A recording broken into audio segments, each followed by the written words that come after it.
In 1900, Europe dominated the world.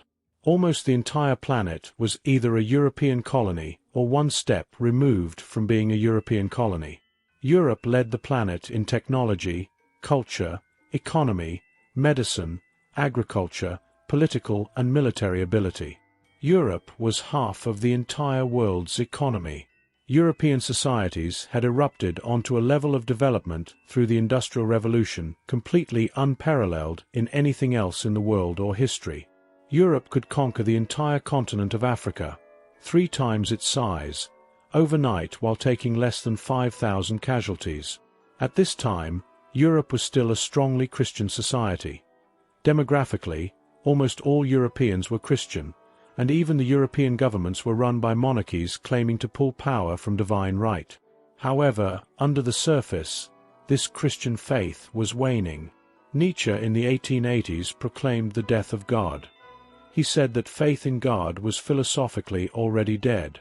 Nietzsche correctly predicted that Europe would go through a horrifying bloody period followed by an age of nihilism.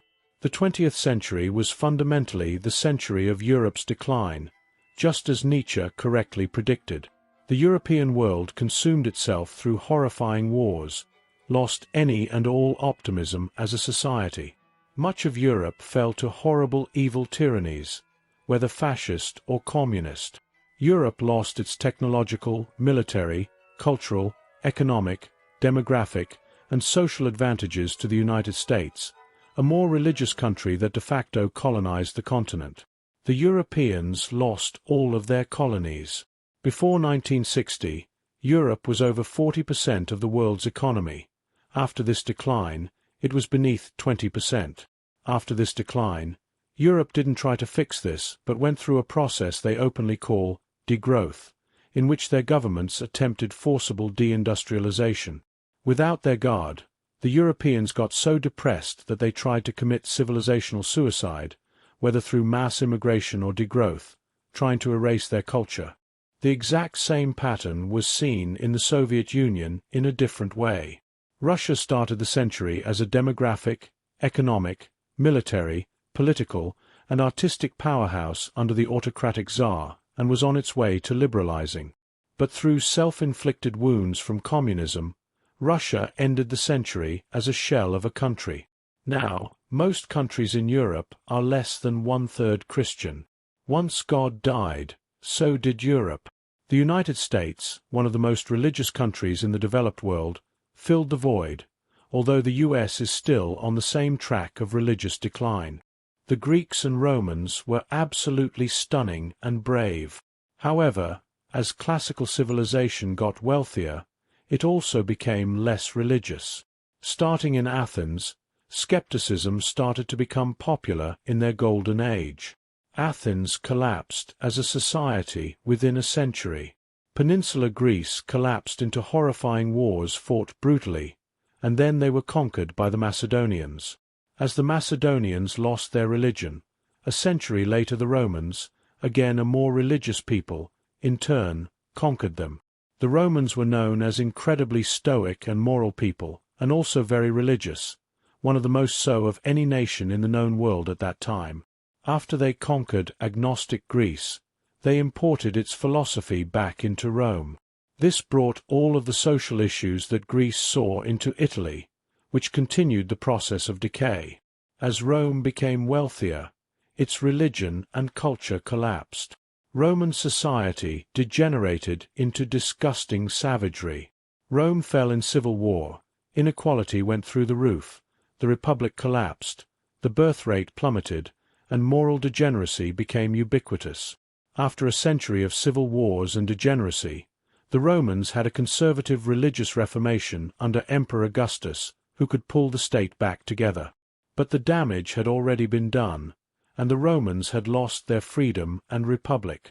The Augustinian reform wasn't enough, and then Rome suffered under evil and perverse supposed god emperors like Tiberius, Caligula, and Nero. The irreligious Romans weren't able to maintain their birth rate or fight their enemies, so over the centuries, their empire fell. In contrast, the comparable Confucian religious Chinese empire at the same time survived. The Chinese were able to enforce moral standards upon their population in a way that the Romans weren't, and so they were able to continue, albeit under different dynasties that kept the original structure. In the Muslim world of the 10th century, society was pretty agnostic. The Abbasid Caliphate was very tolerant of other religions, and the ruling ideology was the Mu'tazila, freethinkers who believed that people should interpret the Quran symbolically, and that truth could be found through studying the world rationally and scientifically. Homosexuality and female empowerment were popular in this era, as was multiculturalism. However, society then collapsed into degeneracy. The Abbasid Caliphate collapsed as civil war, barbarian invasions, and slave revolts rocked and destroyed the empire. The urban population of the empire collapsed massively as the Middle East became depopulated. There were many cities of over 1 million people in Iran that were completely wiped out. Birth rates crashed, and religious fanatics and Turkish barbarians repopulate the Middle East. Islam is so religious today as a reaction to the degeneracy and agnosticism of 1,000 years ago. The Jews started in one of the worst spawn points on the map. They were surrounded by giant empires they couldn't defeat and were stuck at the crossroads of the map with no geographic boundaries to protect them. They were a tiny minority in an area the size of New Jersey. Jews went through every single phase a society can go through. Foreign conquest, being genocide, being enslaved, barbarian conquest, being an empire, decadence, class exploitation, wealth, poverty, and civil war. The Jews compiled the Old Testament over the course of 2,000 years, which is basically a playthrough model for what worked for the Jews as a society. The Jews compiled what strategies did and didn't work. They found in every single one of these situations, loyalty to God was the effective strategy. When reading the Old Testament, it is normal to question, why are the Jews in the Old Testament so stupid? The Jews are a persecuted group from history, even in their holy book, the Old Testament. The Jews always question God and always being punished for it. The question is, why are they so stupid? There are more than 10 instances when not following God resulted in misery for Jewish people. Why can't they just follow God, if not following God resulted in the problem? The problem of using the Old Testament like this is that we forget to acknowledge that this happened for 200 or 300 years apart. People look back from the time where they are punished and say, we don't need God anymore. We have progress and are better than our ancestors. And then they are punished again after they get prideful. This is a moral lesson of not abandoning God and being prideful. The reason the Jews are punished repeatedly is to show that society will fail if they abandon God. From here, society can see this in the modern world, where, like the Jews in the Old Testament, modern society sees itself as better than past experiences and will be humbled again by God just like the Jews in the Old Testament. Religion provides societies with strong values that help on every level. People have more children, are more willing to die in war for their civilization, they trust each other more, and the upper classes oppress the lower classes less. Their intellectual studies are more honest, thus the society thrives on an evolutionary basis. Religion creates prosocial traits such as treating others well, bravery, family values, and delayed gratification. These values help societies succeed and thrive. When people hate on religion, it's often because they don't want to be held to moral standards. People say religion is bloodthirsty and intolerant, but atheism and other ideologies have killed far more people.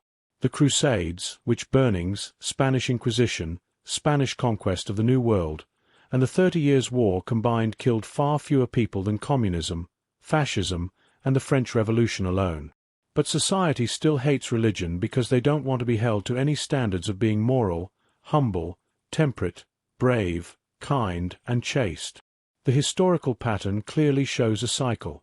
A society is religious, and from that it has strong values. These strong values help the society on every single level. People have more children, they're more willing to die in war, they trust each other more, the upper classes oppress the lower classes less, and their intellectual studies are more honest. Thus, the society thrives on an evolutionary basis.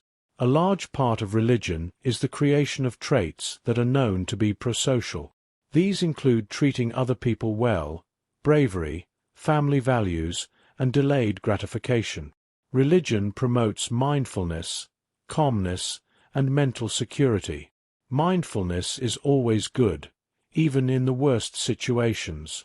Anxiety and hysteria are never useful. Religions wire the population's brains towards good settings from the cradle. They raise the entire society to good mindsets that operate subconsciously for their entire lives. Human thinking is mostly subconscious and is wired from childhood. Religion exists to do that wiring. If it doesn't, worse natural alternatives develop. Christianity, for example, teaches that God loves humans no matter what happens, which limits self-loathing.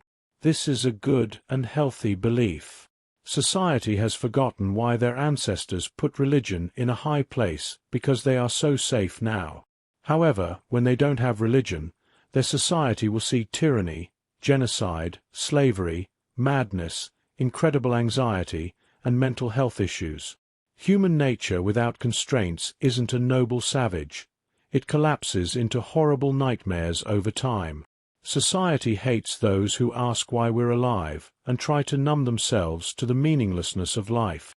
But once they look at history through this lens, they will see that it's a dance in which different factions play their roles for God. One group may launch a crusade, another invent something beautiful, and others just farm and raise a family. They all know their place within the soul of the world, and religion gives them the courage and will to continue. Once they forget why they're doing this, they lose the will to continue, their society fails, and someone else takes up the baton of religion.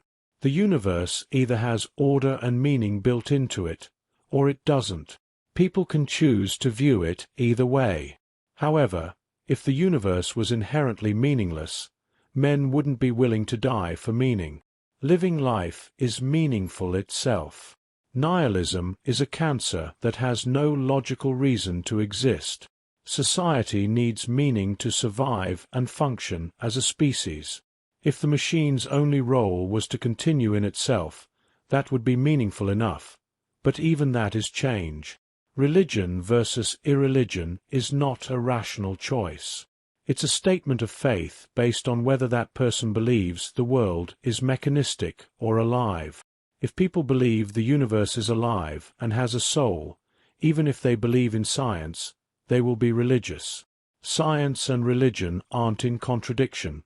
Knowing the how doesn't stop from wondering about the why. Religions grow weaker not due to logic or science, but as society grows wealthier. Religions go into decline when society changes so much that the old religions aren't useful or connectable to a new world.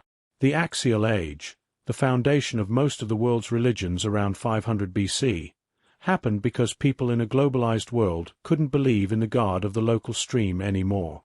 In the modern age, the old religions are no longer compelling with the Industrial Revolution. This dynamic of religion and irreligion goes through historic cycles in a civilization's evolution. This goes back thousands of years. Neurologically, the right hemisphere can see the truth, meaning, context, and things flowing over time. The left hemisphere can only see logical structures, money, power, and things that can be mechanically measured. It gets the answer wrong when tested but believes what it says with total certainty, while the right is correct but humble. Every single society with an urban elite is agnostic, and every single society with a rural elite is religious. This is because if people deal with the natural world daily, they will intuitively believe the world is conscious and alive, since that's a reflection of the natural order. But as society gets wealthier, more urban and advanced, it starts to discard its religion. The Bible says that if people go the way of Satan, they will get pleasure and short-term gain while destruction in the long term. The sexual revolution is an easy example with the summer of love in the short term, but social standards around sex eroded, crashing the total amount of sex since there stopped being guiding principles to cooperate between the sexes. Another example is printing money for short-term gain but destroying the economy and society in the long term as inflation happens. The vindication of the weakening of religion is justified for a generation due to these short-term gains. This makes people feel they need religion even less, making it a compounding process until society eventually collapses. After this, there is often a period of bloody wars and tyranny. Examples include World War II, the Peloponnesian Wars, the fall of the Abbasids, and the Cultural Revolution in China. Then, the society collapses into decadence, followed by social erosion and a collapse in the birth rate, followed by nihilism. People say it's different this time since they think they have science to replace God. However, from seeing Europe, this is clearly untrue. Europe has lost its ability to innovate technologically, economically, and culturally after the death of God. Rationality can't exist without faith and a sense of moral grounding, because it devolves into rationalizing for personal gain. Intellectuals stop caring about helping people and instead seek to rent-seek as society falls apart. People also bring up examples like the Nordic countries or Japan as secular, wealthy, prosperous, safe societies. However, these societies are well off now due to centuries of strong religions, but are in decline. They are some of the most rapidly aging societies, while their global importance is crashing. Plato, Ibn Khaldun, the Old Testament, Confucius, Will Durant, the founding fathers of America, and many more thinkers had the normal belief across almost all of human history. All the smartest people in history agreed on this, so doesn't that mean it's probably true? People could say they're biased because they're religious, but that's not true. Many of these thinkers were agnostic, but saw the social importance of religion. Furthermore, why is being religious a bias, but being non-religious isn't? They are both unprovable. The Blue Ridge Mountains in Western Virginia are objectively beautiful. People in China or the Congo would agree. Beauty is a real thing, not just a social construct. This shows that beauty exists naturally, independent of humanity. There is universal admiration for artistic trends of completely separate societies. Many people collect foreign art and see it as beautiful even if they are not embedded in that culture. This is since beauty has a structure that is somewhat objective. But society doesn't want to believe beauty is objective, because they don't want to be held to any standards. With religion, societies make beautiful things, like the Sistine Chapel, a Zen Buddhist garden, the Venus de Milo, and Hagia Sophia. They're often religious. Human creativity comes from the well of the divine. Science was established by monks in the Middle Ages. Plato and Socrates spoke to spirits who gave them their ideas. The ancient Greeks believed spiritual muses bestowed beauty and brilliance upon chosen mortals. Most intellectual breakthroughs come from the spiritual. The discoverer of DNA saw its spiral shape in a dream before confirming it through research. But as society has removed itself from mysticism and religion, they have become less creative and brilliant. This is most obvious in the arts, but technological progress has also declined over the last 150 years. They reboot, create repetitive pop songs and boring entertainment. Their society reflects the ugliness and boredom of turning its back on the divine. All beauty comes from nature or God. Everything beautiful in this world mirrors the soul of the world. There is an underlying soul to the universe, a beauty, a profundity, and truth that awes people with how spectacular it is. All people had moments of wonder when the incredible nature of the world shocks them. In those moments, life with all its pain, suffering, and torture is finally worth living. This is a neurological state that is found scientifically. People are capable of feeling inner peace in this state. These states act as resets to how brutal reality is. Certain people, whom society calls holy, can permanently exist in this state of profundity and peace. The purpose of religion is to instill this state over reality and normal daily lives as much as possible. Death is a beautiful thing, and once society pulls back and experiences near death, they see the flowers are more beautiful, the sky bluer, and life more meaningful. Once they experience this state of near death, they can intuitively grasp the fullness of life, and it changes their entire lives. The problem in modern society doesn't do this at all. Everything they do is so nihilistic and meaningless. Everything is a pastiche of everything else. Nothing means anything. People constantly try to forget why they are alive. People hate those who even ask that question. People try to consume themselves in hedonism to avoid thinking about it, so people lose touch with what life is really about. An Orthodox theologian once said that in life today, people desperately try to numb themselves to the meaninglessness of life, and those who realize it go crazy. Is it any coincidence societies are committing collective suicide from nihilism?